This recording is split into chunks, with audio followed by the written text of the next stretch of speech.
நாளைக்கு வந்துட்டான் பாரு, எங்கேயோ இருந்தவன் ஒரு பேசிக்கிட்டு இருப்பாங்க, நல்ல விஷயம் பேசிக்கிட்டு திரும்ப திரும்ப அதே இடத்துக்கு போறேன். திரும்பவும் நான் பேசுறேன், வெளியில கேட்கறதுக்கு 10 நாய் அடிச்சிட்ட மாதிரி தான் கேட்கும். அப்படி கிடையாது. சரியா? ஒரு கூட்டம் ஏதாச்சும் விவரம் பேச முடிஞ்சா பேசு. ஒரு நல்ல விஷயம் பேசிக்கிட்டு இருக்காங்கன்னா வருவேன் ஒருத்தன், கழக பிரியர் மாதிரி உங்களை மாதிரி ஒருத்தன், கழக முட்டின்னு சொல்லுவாங்கல்ல குடும்ப கலைக்கு, இந்த வந்துட்டேன் நாரதர் பையன் அப்படின்னு உங்க பேர் அங்க அப்படித்தான் புகழும் ஓஹோன்னு.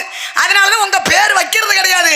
கேட்டா அவருக்கு பெருமையா இருக்கான், வாடா போடான்னு கூப்பிட்டுருவாங்கன்னு பேர் வைக்கிறது. அறிவாளிக்கெல்லாம் சொன்ன விஷயம் புரியும், அறிவற்ற தற்குறிகளுக்கு தான் இது மாதிரி ஒருத்தர் வந்தா இப்படி பேசுவாங்க. அப்படியே தற்குறித்தனமான பேச்சு, முழுக்க முழுக்க தற்குறித்தனமான பேச்சு. ஒரு விஷயத்தை பத்தினால புத்தியில எட்டாதுன்னு இருக்காங்க. விவரமே சொல்ல சும்மா கத்திட்டு இருக்க. ஓ குலக்கடவுள் யாரு? ஆமா, என் குலக்கடவுள் முருகன். முருகன் என்னன்னு சொல்றோம்? முருகன் என்னன்னு சொல்றோம்னா தமிழ் கடவுள்ன்றோம். முருகனை தமிழ் கடவுள்னு சொல்றோம். அப்படின்றதுக்கு நான் ஆரம்பத்துல ஒரு புள்ளி வச்சேன். என்ன புள்ளி? கவனிச்சியா? வந்த உடனே கோவப்பட்டு சொல்ல தெரியுதுல, சொல்லுவோம். எதுக்காக முருகனை தமிழ்